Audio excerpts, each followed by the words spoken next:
Nos encontramos situados en un periodo de crisis económica posterior a las grandes guerras y la Gran Depresión. Al haber una escasez alimentaria y productiva, surgía una enorme necesidad de entender cómo salir de este agujero negro. Los estudiosos de la época crean diversas teorías e instituciones enfocadas a este objetivo, salir de la crisis. ¿Cuál fue el caso de la creación de la CEPAL, Comisión Económica para América Latina y el Caribe? En ella se encontraban expertos que comenzaban a desarrollar la teoría del estructuralismo latinoamericano. El estructuralismo considera que la relación entre países consiste en lazos metrópoli-satélite. Son quienes contribuyen a la teoría del desarrollo y subdesarrollo. Creían que el capitalismo siempre daba como consecuencia relaciones de desigualdad entre países. Plantean 4 hipótesis para afirmar que se da esta relación. Aquellos considerados centro o metrópoli absorben todo el excedente producido por la periferia o satélite. Es decir, había una transferencia de excedente desde las áreas menos desarrolladas hacia las más desarrolladas. El capitalismo recrea la polarización, centro metropolitano y satélites periféricos. Los satélites experimentan su más grande desarrollo económico cuando los lazos que los atan a sus metrópolis son más débiles. Las regiones que hoy son más subdesarrolladas son las que en el pasado mantuvieron lazos más estrechos con la metrópoli. Dado que la teoría estructuralista realmente no consideraba aspectos enteramente económicos y más bien llevaba a cabo un estudio sociológico, terminó por caer en insuficiencias. Es entonces, a mediados de los años 60, que surge la teoría de la dependencia, que toma como reto superar estas insuficiencias dadas por un análisis no integrado del desarrollo. Es por esto que dicha teoría se propone en crear una visión que pudiera explicar de forma global y totalizadora el desarrollo. La teoría de la dependencia considera que existen 4 etapas en el proceso de crecimiento de un país. Analiza además en estas mismas cómo es que se van forjando las relaciones entre las clases sociales.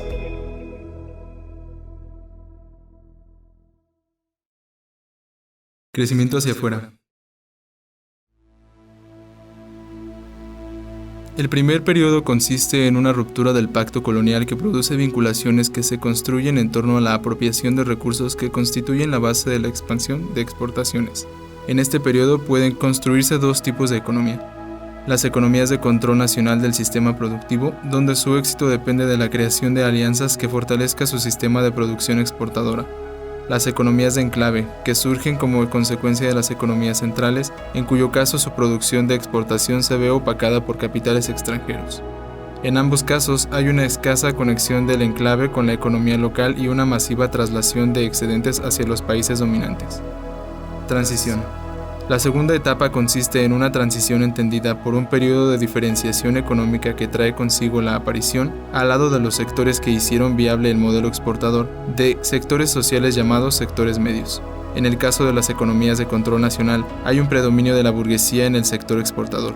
En caso contrario de las economías de enclave, donde hay un predominio de sectores oligárquicos de baja productividad, los cuales estaban en manos de la burguesía. Podemos decir que el periodo de transición se caracteriza por la presencia cada vez más importante de la clase media y de la burguesía industrial en el sistema de dominación. Consolidación de mercado interno. Una vez se van consolidando alianzas de poder y van transformándose los sistemas de dominio que condicionan las modalidades del desarrollo industrial, se comienzan a perfilar 3 tipos básicos de industrialización sustitutiva, según cómo se configuró el papel del Estado en el periodo de transición. En las economías de enclave, el mercado interno se fortalece por medio del Estado debido a un sector burgués debilitado por la baja productividad. En este se da un Estado desarrollista. En el caso de las economías de control nacional, el mercado interno se fortalece por medio de los sectores agroexportadores y financieros, así como los sectores medios y urbanos, gracias al fortalecimiento del sector burgués en el periodo de transición. En estas economías surge populismo y economía de libre empresa o liberal, así como el nacional populista.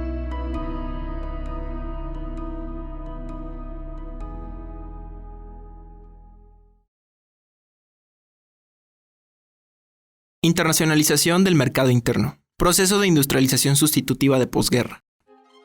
Para este periodo, cuyo inicio se sitúa en la segunda mitad de la década de los años 50, se limita a los casos de las 3 economías más grandes de Latinoamérica. El problema que se plantea consiste, pues, en explicar la naturaleza y las vinculaciones de estas 3 características básicas. Durante el periodo previo, sin contemplar las características distintivas de cada uno de los casos, se verifica en los 3 la presencia de alianzas o coyunturas de poder mediante las cuales el Estado pudo ser artífice de una política de arbitraje. Argentina. donde el sector exportador-importador desempeña un papel clave. Al variar la coyuntura, se hace imposible seguir manteniendo una remuneración satisfactoria a este sector, y al mismo tiempo financiar la ampliación del aparato industrial, manteniendo altos niveles de gastos públicos y salarios. Brasil. La intensa industrialización sustitutiva de posguerra es impulsada por medio de prácticas de control y de tasas múltiples de cambio que favorecen al sector productivo interno, privado y público, en detrimento de los sectores exportadores. Sin embargo, hacia 1954, cuando la coyuntura empieza a cambiar, la alianza populista alcanza sus límites. Parte de los sectores agrarios se unen a la oposición de la clase media urbana, a la que también se suma la presión de los grupos financieros internos e internacionales.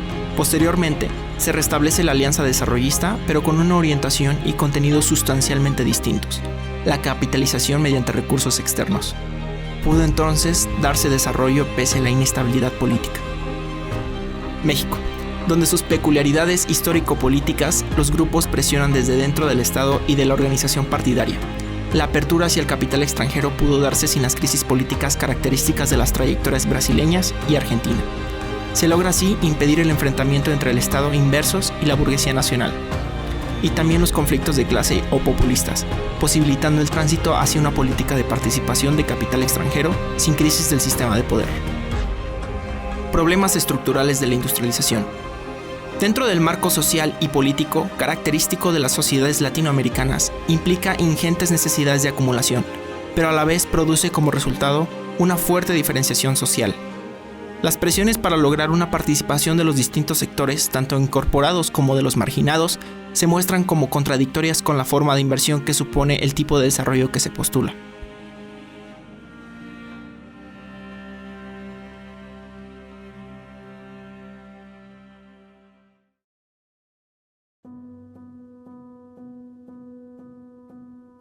Según se concibe, este es el problema estructural básico que hace inconsistente desde el punto de vista social y político el modelo latinoamericano de industrialización sustitutiva.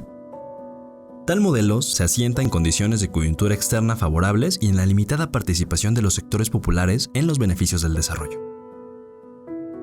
Si se parte desde la perspectiva de la estructura de poder, se percibe que durante la fase de sustitución creciente de las importaciones, la afluencia de capital extranjero constituye un problema esencial para la continuidad del proceso.